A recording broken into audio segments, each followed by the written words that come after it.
উত্তেজনা আরও তীব্র হয়েছে।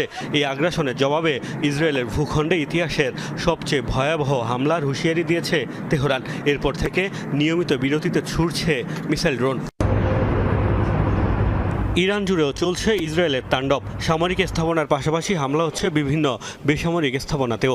ইরানের আকাশসীমার পূর্ণ নিয়ন্ত্রণ নেয়ার পর দেশটির বেশ অভ্যন্তরেও বিমান হামলা চালাচ্ছে তেল আবিব। সোমবার একটি রাষ্ট্রীয় টেলিভিশন চ্যানেলের ভবন ও হাসপাতালকে লক্ষ্য বানিয়েছে তারা। তাবরিজেও জ্বলছে আগুন। ইসরায়েলের আগ্রাসনে তেহরান সহ বিভিন্ন এলাকায় ক্ষতিগ্রস্ত বহু আবাসিক এবং গুরুত্বপূর্ণ স্থাপনা। ইসরায়েলের লাগাতার হামলায় ভয় আর আতঙ্কে ইরানের সাধারণ নাগরিকদের রাজধানী ছাড়ার হিড়িক পড়েছে। তেহরানের আশপাশের সড়কগুলোতে তৈরি হয়েছে তীব্র যানজট। এদিকে ইরানের শীর্ষ নেতাদের ক্যান্সার আখ্যা দিয়েছেন ইসরায়েলের প্রধানমন্ত্রী। তারা ক্যান্সারের মতো।